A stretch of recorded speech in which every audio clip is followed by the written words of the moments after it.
जो हम लोग डिस्कस करेंगे गिबरेलिन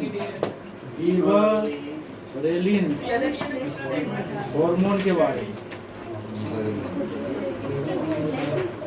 तो ये हार्मोन का काम क्या है?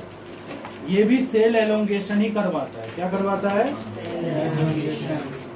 जैसे आपका ऑक्सीजन जैसे सेल एलोंगेशन करवाता था ना, ये भी सेल एलोंगेशन ही करवाता है। पर थोड़ा सा डिफरेंस क्या है इसका ऑक्सीजन से? सिमिलरिटी भी है और थोड़ा बहुत डिफरेंस भी है। डिफरेंस क्या है? ये जो सेल एलोंगेशन करवाता है ना, सेल को जो लंबा करवाता है, कहाँ पे करवाता है? इंटरनोड्स पे। इंटरनोड्स मतलब जैसे सोच लो कि ये एक स्टेम है और यहाँ पे एक नया ब्रांच निकला है, तो ये ब्रांच का लेंथ को कौन बढ़वाएगा? यहाँ पे कौन सा हार्मोन सीक्रेट होता है? गिबरेलिन। ये एक मेन स्टेम है, समझ में आ रहा है कि नहीं? ये एक मेन स्टेम है और सोच लो यहाँ से एक तो ब्रांच निकला है, नया ब्रांच, छोटा सा ब्रांच। तो ये ब्रांच का सेल को एलोंगेट करेगा ताकि ये ब्रांच क्या हो सके, आगे बढ़ सके। कहीं से भी कोई नया चीज का डेवलपमेंट होगा ना, कोई नया ब्रांच का डेवलपमेंट, तो उसका ग्रोथ, उसका सेल को एलोंगेट कौन करवाता है? गिबरेलिन। समझ में आया? तो ये परफॉर्म करता है cell elongation at the internodes. वहां पे हम लोग पढ़े थे, वो कहाँ पे सेल एलोंगेशन करवाता है? एपिकल पार्ट में, जैसे रूट में, सूट में, सूट का टिप पे, रूट का टिप पे कौन करवाता है? ऑक्सीजन करवाता है। और लेटरल ग्रोथ भी एक तो एपिकल ग्रोथ करवाता है, मतलब हाइट को बढ़ाता है, कौन? ऑक्सीजन। और लेटरल ग्रोथ भी कराता है, मतलब चौड़ाई भी बढ़ाता है, कौन? ऑक्सीजन। लेकिन गिबरेलिन कहाँ पे ग्रोथ करवाता है? एट द इंटरनोड्स, जहाँ से कुछ नया ब्रांच निकलेगा। मान लो एक पत्ता निकल रहा है, तो पत्ता का जो ओवरऑल ग्रोथ करवाएगा, उसका सेल को जो एलोंगेट करेगा, लंबा करेगा, वो कौन करेगा? गिबरेलिन। या पहला फंक्शन तो आपको समझ में आ गया कि ये सेल एलोंगेशन सेल का लंबाई को बढ़ाता है। कहाँ पे? Eight the internodes. सेल का साइज को बढ़ाता है या लंबाई को बढ़ाता है ताकि एक नया ब्रांच का लंबाई क्या हो सके, बढ़ सके। दूसरा चीज ये क्या करता है? ये सीड का डोरमेसी को ब्रेक करता है। डोरमेसी मतलब सीड जो इनएक्टिव स्टेज में रहता है। सीड इनएक्टिव स्टेज में है मतलब क्या? उसके अंदर जो एम्ब्रॉय है ना, वो अभी भी सोया हुआ है। लेकिन जब सीड जर्मिनेटिंग स्टेज में आ जाता है तो उसका जो सीड कोट है ना, वो टूट जाता है और अंदर से जो एम्ब्रॉय है वो बाहर में सीडलिंग बन के क्या होता है? बाहर आ जाता है।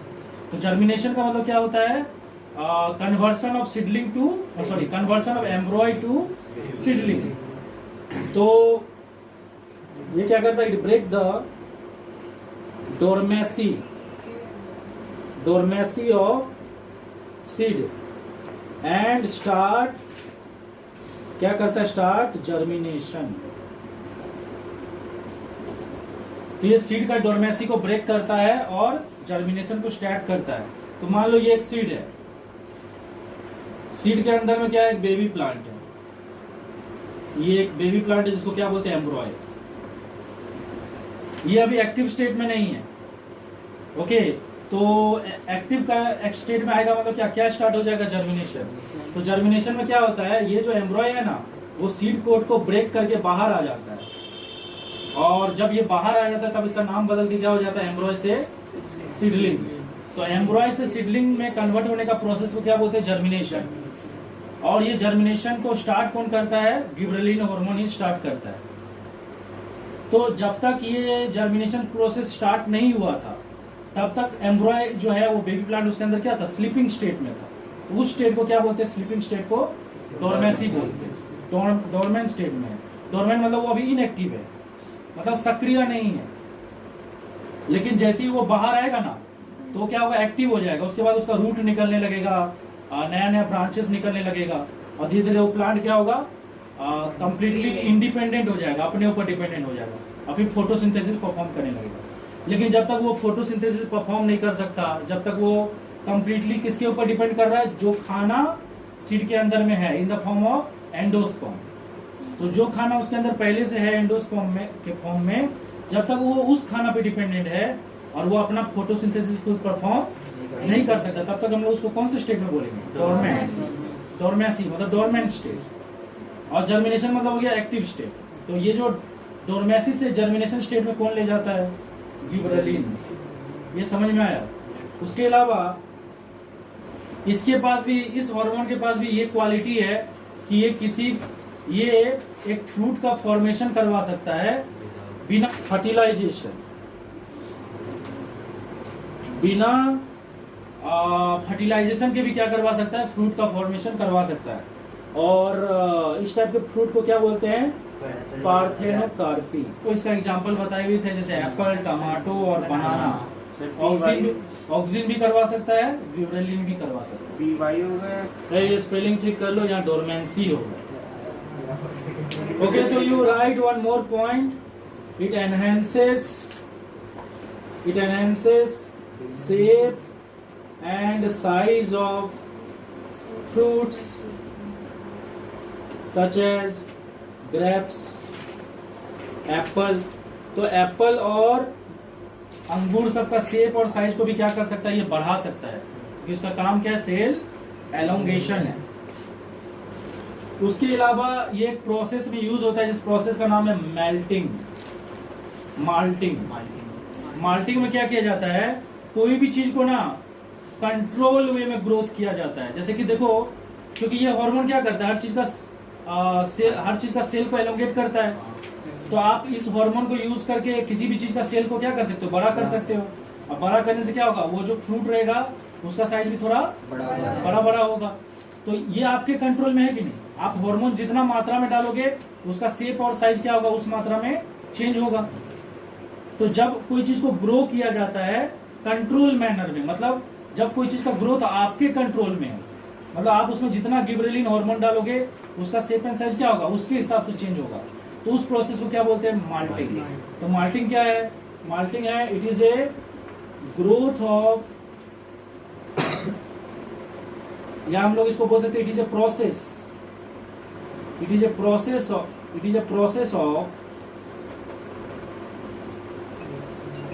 ये प्रोसेस है, प्रोसेस ऑफ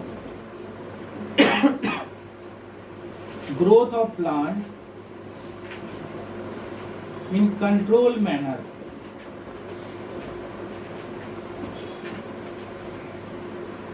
तो जनरली माल्टिंग प्रोसेस कहाँ पे यूज किया जाता है? ब्रीविंग इंडस्ट्री में। ब्रीविंग इंडस्ट्री मतलब जहाँ पे अल्कोहल बनता है, वहाँ पे माल्टिंग प्रोसेस से क्या चीज को ग्रो किया जाता है?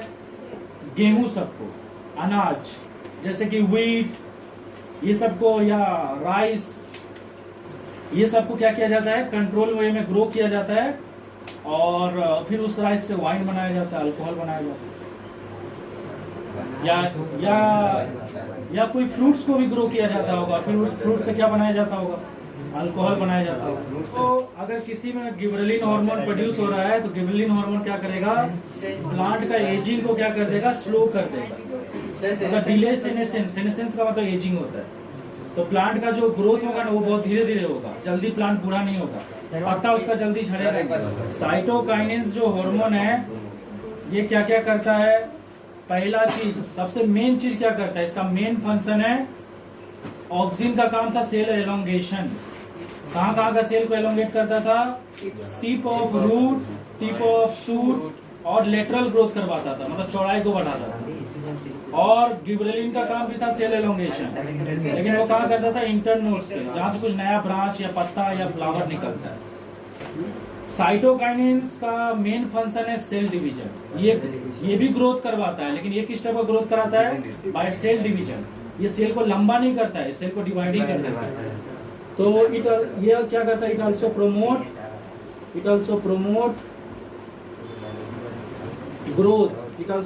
Growth by cell division. मतलब ये नया सेल को बना के ही सेल का ग्रोथ करवाता है, सेल को लंबा नहीं करता है। तो ये तो इसका सबसे मेन फंक्शन हुआ। इसका सेकेंड फंक्शन क्या है कि आप लोग को पता होगा कि एक बेबी प्लांट जो होता है, बेबी प्लांट किसके अंदर में होता है? सीड के अंदर में होता है। तो बेबी प्लांट जब बाहर निकलता है तो आइदर एक पत्ता के साथ निकलता है या कभी कभी दो पत्ता के साथ निकलता है। जो बेबी प्लांट से जुड़ा हुआ पत्ता होता है, जो फर्स्ट लीफ होता है उसका, उसको कॉटिलेडन बोलते हैं। समझ में आ रहा है? तो ये जो कॉटिलेडन है ना, उसका साइज को एक्सपेंड कौन करता है? साइटोकाइनिन्स। ये क्या करता है? सेल डिवीजन करा करा के क्या करता है? कॉटिलेडन का साइज को बढ़ा देता है। तो आप यहाँ पे लिखो, it expand the size of cotyledon. Cotyledon मतलब आपको समझ में आ रहा है? लीफ। अगर आपको नहीं समझ में आ रहा है तो सिंपल वर्ड में लिख लो, लीफ। और ये पहला लीफ होता है। ये लीफ बेबी प्लांट के पास तब होता है जब वो जर्मिनेट होके बाहर आता है। सेलिंग को एक्सपैंड नहीं करता है सही। और सबका क्यों नहीं करता होगा? नहीं, आप तो कॉटिलेडन बोले ना सर। तो कॉटिलेडन का भी करता है, हम बोले। बाकी सब बाद में जो सेल डिवीजन होता है तो वो ये नहीं करता होगा। तो अजीब बात बोल रहा है। ये सब तो ये भी क्या करता है? It break डोरमेसी। डोरमेसी मतलब एक बेबी प्लांट को जगाता है इनएक्टिव स्टेट से, और उसका बॉडी में सेल डिवीजन को इतना फास्ट कर देता है कि वो बेबी प्लांट जो है एम्ब्रॉय से क्या बन जाए? सीडलिंग बन जाए। और सीड का जो कोट है उसको रप्चर करके क्या हो? बाहर आ जाए। अच्छा ठीक है। It break dormancy and start germination.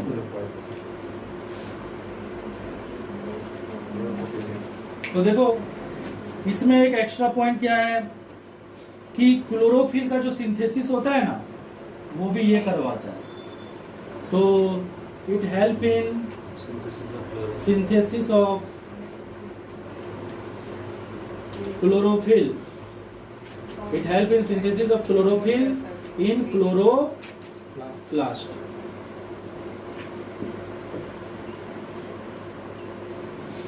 Synthesis मतलब सर कोई चीज को बनाना।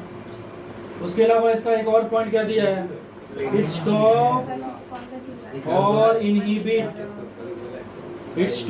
और इनहिबिट एपिकल डोमिनेंस, और ब्रैकेट में लिख सकते हैं एपिकल ग्रोथ। साइटोकाइनिन्स अगर रूट और सूट का टिप पे प्रोड्यूस हुआ तो रूट और सूट का जो टिप का ग्रोथ है ना, रुक जाएगा। वो रुक जाएगा। ये लेटरल ग्रोथ को तो नहीं रोकता है, लेकिन एपिकल ग्रोथ को रोकता है। इसलिए इसको लिखा है इट स्टॉप और inhibit apical dominance. Apical dominance मतलब ग्रोथ। तो जो एपिकल ग्रोथ हो रहा है ना, तो एपिकल ग्रोथ दो ही जगह होता है, एक तो टिप ऑफ सूट और एक तो रूट का टिप में होता है। तो ये दोनों में अगर ये हार्मोन प्रोड्यूस हो तो क्या करेगा? उसको स्टॉप कर देगा। तो उसके बाद और ग्रोथ नहीं होगा। इधर देखो, इट डिले, वही सेम नोटंकी, इट डिले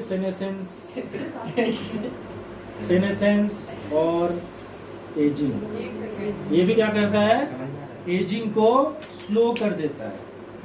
तो प्लांट में जो भी ग्रोथ होगा वो धीरे धीरे होगा और प्लांट जल्दी बूढ़ा नहीं। इथाइलिन, सर इसका फॉर्मूला बताइए ना।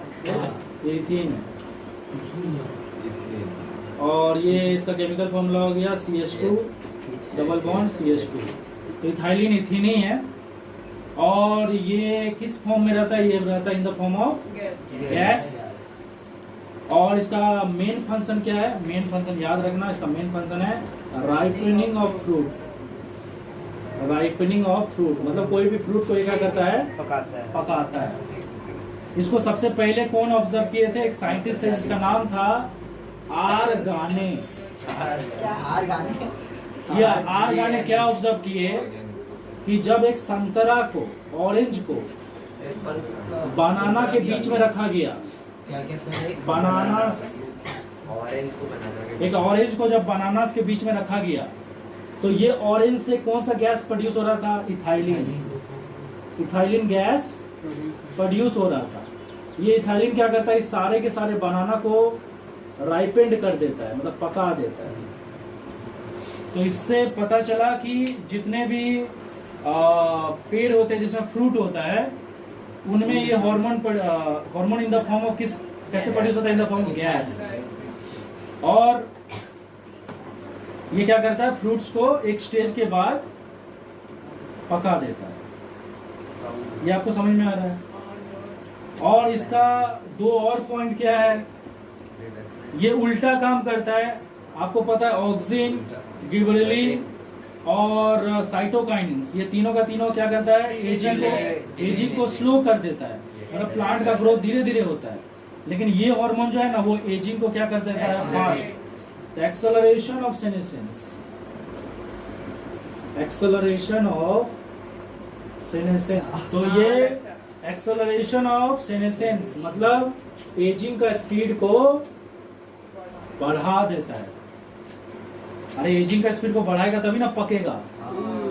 देखो ऑक्सीजन सेल का एलोंगेशन को बढ़ाता है, गिबरेलिन भी सेल का एलोंगेशन को बढ़ाता है, लेकिन ये जो है क्या, इथाइलिन, ये सेल का एलोंगेशन को कम करता है या अपोज करता है या आप बोल सकते हो रिड्यूस करता है, मतलब सेल को एलोंगेशन होने से क्या करता है, रोकता है।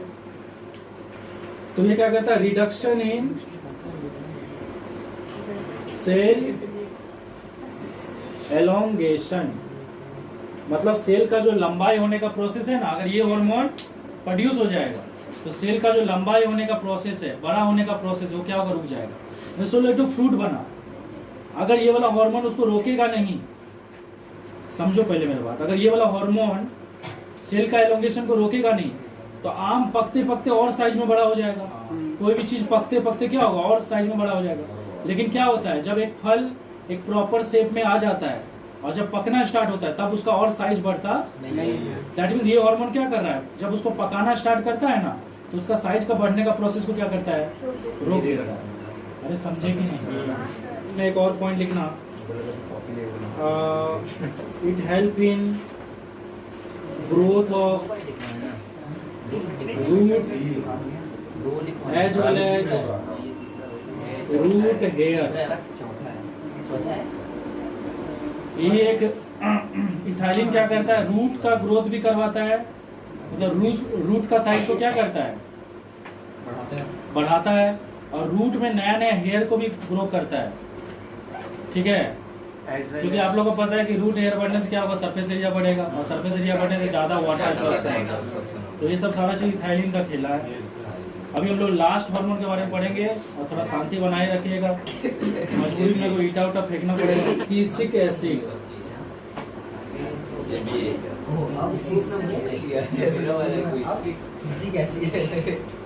अब सिसिक एसिड, इसको शॉर्ट फॉर्म में बोलते हैं APA।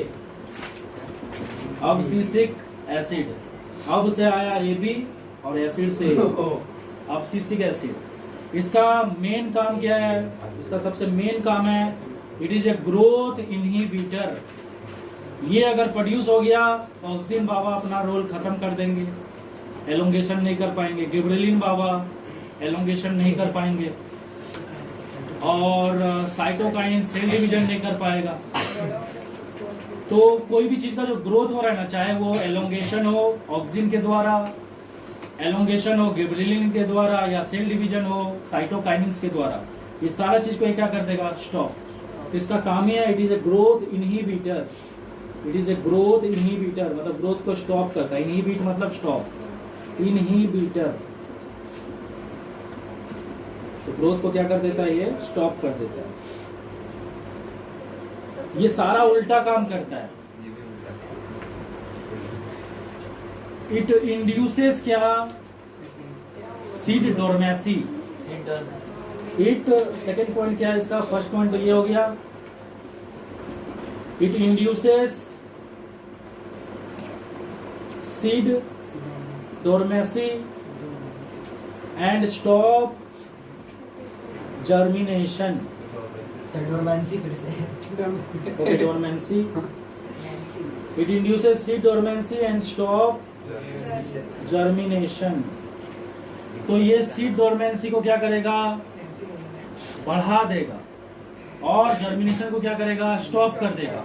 मतलब जो सीड के अंदर बेबी प्लांट सोया है ना, उस बेबी प्लांट को जागने ही नहीं देगा, मतलब उस बेबी प्लांट को सीड से बाहर ही नहीं निकलने देगा।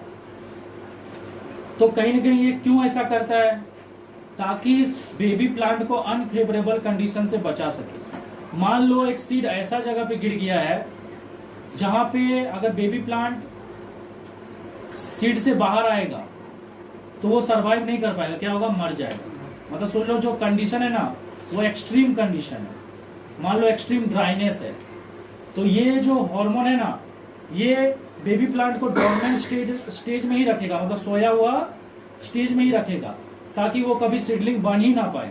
और सीडलिंग नहीं बनेगा तो वो सीड से बाहर नहीं आएगा, और सीड से बाहर नहीं आएगा तो क्या होगा, वो सेफ रहेगा। जब तक वो सीड के अंदर है तब तक सेफ है। एक बार सीड से बाहर आ गया मतलब उसको अब पूरा काम खुद करना पड़ेगा। और सोच लो बाहर का कंडीशन फेवरेबल नहीं है तो मर सकता है ना। तो ये क्यों सीड डोर्मेंसी इंड्यूस करता है, ताकि जर्मिनेशन को स्टॉप कर सके and to protect embryo inside seed from unfavourable condition. जो सीड के अंदर जो एम्ब्रॉय है उसको अनफेवरेबल कंडीशन से बचाने के लिए उसको सीड से बाहर ही नहीं निकलने देता है, उसको सुलाए रखता है। तो ये क्या करता है, इट एक्सेलरेट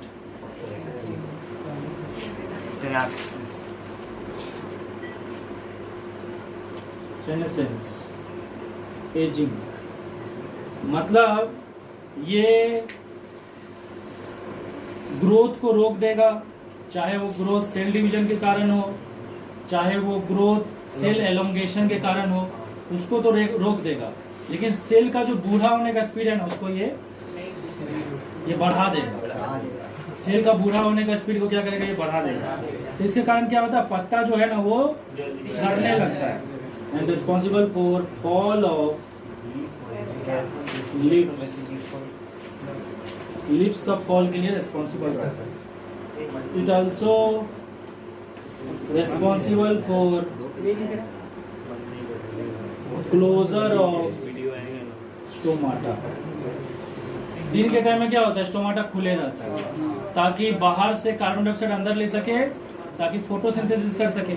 रात के टाइम में तो फोटोसिंथेसिस करेगा नहीं, तो स्टोमाटा खुलने का भी जरूरत, तो स्टोमाटा को क्या करता है, ये उस टाइम बंद करके रखता है।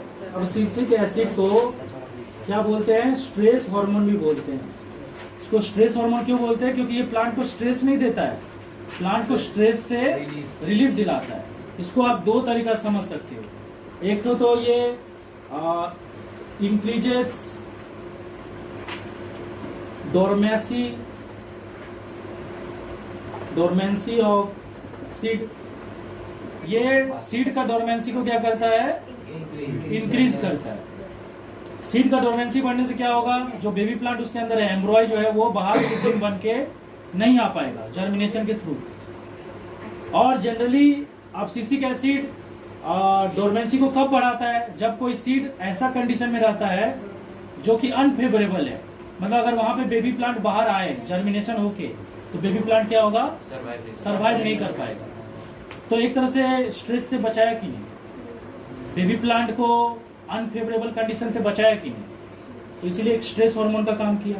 जब भी देखा कि बाहर से कोई स्ट्रेस आ रहा है, कोई अनफेवरेबल कंडीशन आ रहा है, तो सीड को जर्मिनेट ही नहीं होने दे रहा है, इसलिए इसको स्ट्रेस हार्मोन बोलते हैं। ये एक तरीका समझ में आया।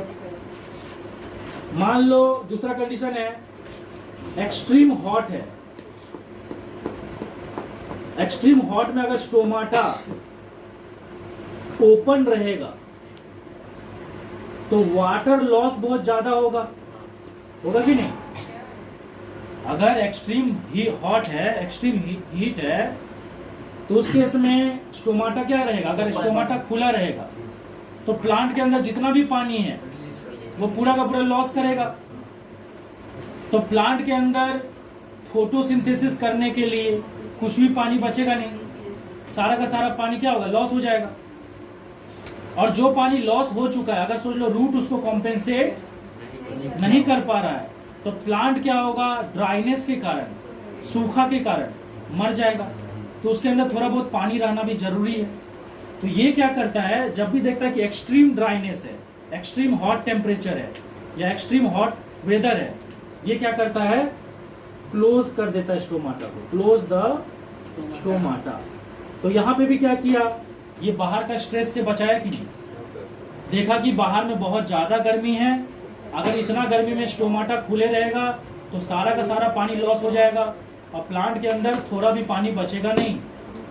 और अगर प्लांट के अंदर पानी नहीं बचा और रूट उसको कॉम्पेंसेट नहीं कर पाया तो प्लांट सूखा के कारण मर जाएगा।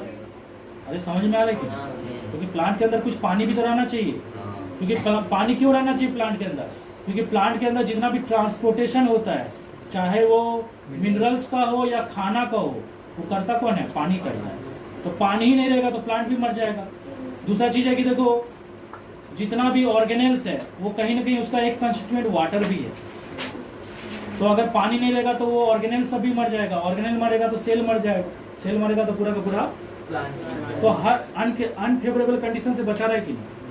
अनफेवरेबल कंडीशन को क्या बोलते हैं? तो क्योंकि ये स्ट्रेस से बचा रहा है इसलिए इसको स्ट्रेस हार्मोन बोलते हैं। डायग्राम ए में फोटोट्रॉपिज्म भी हो रहा है और जियोट्रॉपिज्म भी हो रहा है। स्टेम वाला पार्ट में फोटोट्रॉपिज्म हो रहा है, मतलब वो स्टेम जो है वो लाइट की तरफ बेंड हो रहा है, क्योंकि लाइट जो है वो सिर्फ ऊपरी वाला हिस्सा में गिर रहा है, स्टेम का ऊपरी वाला हिस्सा में गिर रहा है, नीचे वाला हिस्सा में नहीं, इसीलिए वो ऊपर की तरफ बेंड हो जा रहा है। और रूट ज़मीन की तरफ बेंड हो रहा है क्योंकि ग्रेविटी का असर जो है वो रूट का सिर्फ नीचे वाला हिस्सा पे ही पड़ रहा है, ऊपर वाला हिस्सा पे नहीं, इसीलिए रूट ग्राउंड की तरफ बेंड हो जा रहा है जियोट्रॉपिज्म के कारण। लेकिन डायग्राम बी में क्या हो रहा है? प्लांट को कंटिन्यूसली रोटेट किया जा रहा है, और जब उसको रोटेट किया जाएगा तो प्लांट का हर हिस्सा पे ग्रेविटी और लाइट का असर बराबर पड़ेगा। अब अगर स्टेम का ऊपरी वाला हिस्सा में लाइट गिरता है तो वो ऊपर की तरफ बेंड होगा, और हाफ रोटेशन बाद क्या होगा? नीचे वाला हिस्सा ऊपर आ जाएगा। अब नीचे वाला हिस्सा जो ऊपर आ गया है उसके ऊपर लाइट गिरेगा तो वो अब ऊपर बेंड होगा, तो पहले जो बेंड हुआ था उसको बैलेंस कर देगा और ग्रोथ क्या होगा? स्ट्रेट होगा। सेम चीज़ रूट केस में भी होगा, रूट का नीचे हिस्सा ग्रेविटी की तरफ बेंड होगा और हाफ रोटेशन के बाद नीचे वाला हिस्सा ऊपर चले जाएगा और ऊपर वाला हिस्सा नीचे आ जाएगा।